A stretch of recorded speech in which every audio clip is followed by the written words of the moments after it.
Sejarah Pulau Jawa yang wingit, antara fakta dan mistis. Pulau Jawa bukan hanya pusat peradaban dan politik Indonesia, tetapi juga dikenal sebagai tempat yang wingit istilah Jawa, yang berarti angker, sakral, atau penuh aura gaib. Dalam sejarahnya, Jawa bukan sekadar pulau biasa. Ia menjadi titik temu antara spiritualitas tinggi, kerajaan-kerajaan besar dan cerita mistis yang melekat kuat hingga kini. Berikut adalah kisah sejarah Pulau Jawa dari sisi yang wingit, mulai dari zaman purba hingga era kolonial. 1.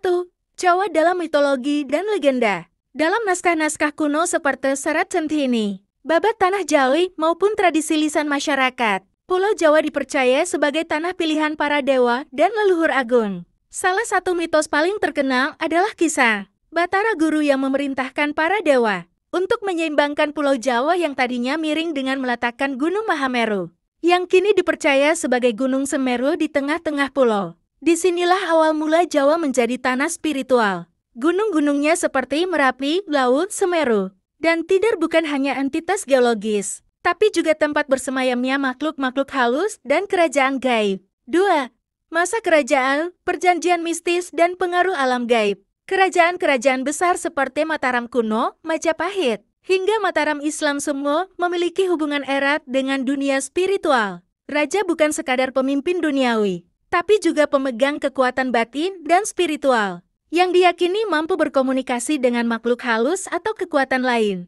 Beberapa contoh yang dikenal hingga sekarang. Perjanjian Panembahan Senopati dengan Ratu Kidul, pendiri Mataram Islam. Panembahan Senopati disebutkan melakukan tapa brata di pantai Parangtritis dan bertemu dengan Kanjeng Ratu Kidul, Ratu Gaib penguasa Laut Selatan. Perjanjian spiritual ini menjadikan penguasa Mataram selalu berhubungan erat dengan dunia gaib. Ritual Keraton Yogyakarta dan Surakarta sampai sekarang. Keraton di Jawa masih menjalankan ritual-ritual yang bersifat mistis, seperti labuhan pemberian sesaji ke laut atau gunung, malam satu suro dan penyucian benda pusaka. 3. Tempat-tempat wingit di Jawa. Pulau Jawa dipenuhi dengan tempat-tempat yang dipercaya sebagai gerbang dimensi gaib.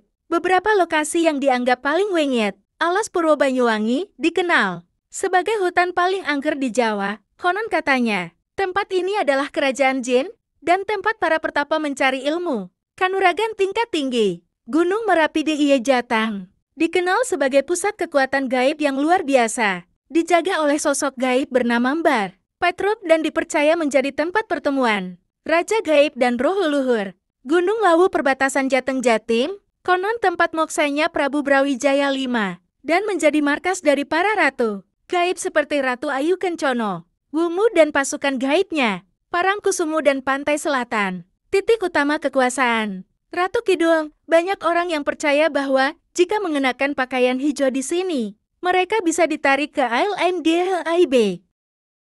Sejarah Pulau Jawa yang wingit, versi narasi misteri sejarah cocok untuk konten video YouTube atau cerita berseri. Episode 2, Kedatangan Para Leluhur dari Langit. Setelah pada episode pertama kita membahas tentang asal-usul gaib Pulau Jawa yang muncul dari samudera purba berkat kekuatan Batara Guru, kini kita masuk ke masa di mana pulau ini mulai diisi oleh makhluk-makhluk agung para leluhur langit, manusia pertama dan bangsa jin yang berkuasa sebelum kedatangan manusia. Jejak para leluhur langit. Konon, sebelum manusia biasa menginjakkan kaki di Jawa, sudah ada para leluhur yang turun dari langit. Mereka bukan manusia biasa. Mereka disebut sebagai Wong Tuo, makhluk bercahaya yang membawa ilmu pengetahuan dan ajaran spiritual tinggi. Beberapa masyarakat Jawa percaya mereka adalah keturunan dewa-dewa atau makhluk bintang yang punya kemampuan luar biasa. Mereka membangun petilasan-petilasan keramat, membuka tanah-tanah angker, dan menanam energi di titik-titik tertentu yang kini menjadi tempat wingit, seperti Gunung Lawu, Din Patel, Gunung Merapi, lereng Gunung Salak, dan lembah Gunung Halimun. Di tempat-tempat ini, masih sering terjadi penampakan dan keajaiban yang tak bisa dijelaskan logika. Pulau Jawa, negeri antara dua dunia. Pulau Jawa dipercaya sebagai titik tengah antara dunia manusia dan dunia gaib. Banyak yang menyebutnya sebagai poros dunia, tempat bertemunya dimensi dunia nyata dan alam halus. Oleh karena itu, para leluhur yang turun dari langit tidak hanya bertemu manusia, tapi juga makhluk lain seperti bangsa jin, peri hutan, raksasa penjaga, dan makhluk laut purba. Pertemuan ini tidak selalu damai. Banyak terjadi konflik antar ras gaib, perebutan kekuasaan, bahkan perjanjian antar dimensi yang hingga kini masih diyakini oleh para spiritualis Jawa. Pertempuran leluhur dan jin penguasa. Dalam beberapa versi kisah kuno, disebutkan bahwa sebelum leluhur membangun peradaban,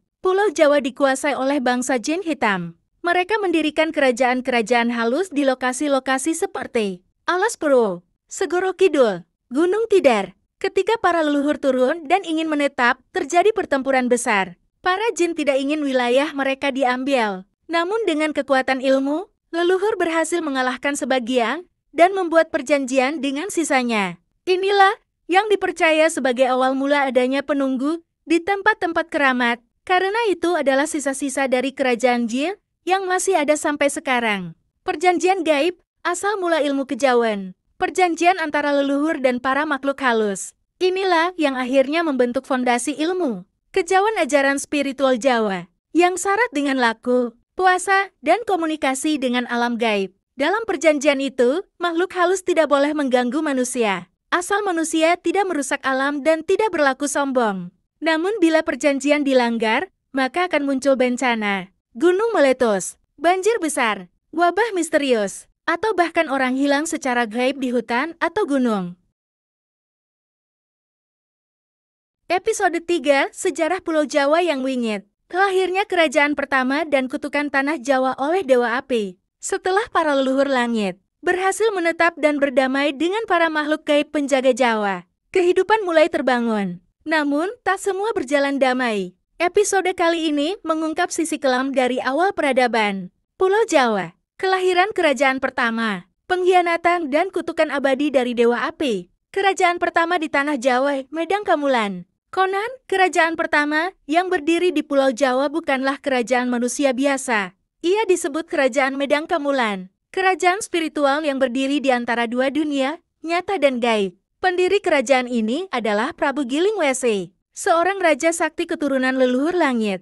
Ia memiliki ilmu tinggi dan mampu berbicara dengan roh dan dewa. Istana Medang Kamulan dipercaya berada di gunung Kendeng, tempat yang sekarang dianggap sakral dan dihuni oleh makhluk halus penjaga bumi. Medang Kamulan tidak seperti kerajaan modern. Ia berdiri tanpa istana megah. Segala bangunan dibuat dari batu-batu energi dan dipenuhi mantra penjaga. Rakyatnya terdiri dari manusia suci, makhluk astral jin putih, dan penjaga hutan roh alam. Namun, kekuatan seperti ini tak bisa lama damai. Kemarahan Dewa Api dikisahkan dalam naskah-naskah kuno yang beredar secara lisan. Ada satu dewa yang tidak pernah diundang dalam upacara besar kerajaan, Dewa Api, Batara Brahma. Batara Brahma merasa dilupakan. Ia yang dahulu membantu membakar jalur rimba agar para leluhur bisa masuk ke tanah Jawa, kini justru dilupakan.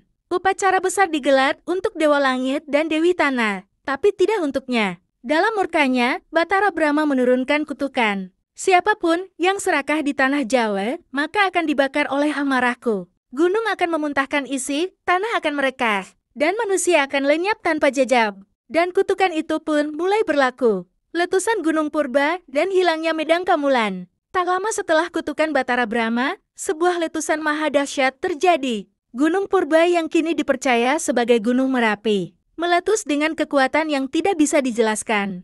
Awan panas menyelimuti langit, tanah berguncang, laut berubah hitam. Kerajaan Medang Kamulan hilang ditelan bumi. Para leluhur menghilang. Bangunan gaib lenyap. Yang tersisa hanya jejak energi yang masih bisa dirasakan oleh para spiritualis hingga sekarang. Masyarakat sekitar menyebut tempat itu sebagai tanah wingit tanah, bekas kutukan, yang tak bisa ditinggali sembarangan. Munculnya ilmu jaga bumi. Pasca bencana itu, para penerus leluhur mulai menciptakan ajaran untuk menjaga keseimbangan alam, yang kelak dikenal sebagai ilmu sedulur papat kalima pancer, ilmu kejawen, dan berbagai ajaran laku tirakat, untuk menjaga hubungan antara manusia dan alam gaib. Konon, para raja Jawa setelahnya harus membuat perjanjian dengan para makhluk halus dan dewa agar tidak mengulangi kesalahan Medang Kamulan. Mereka harus menjadi penguasa yang juga penjaga bumi, bukan hanya pemilik tanah.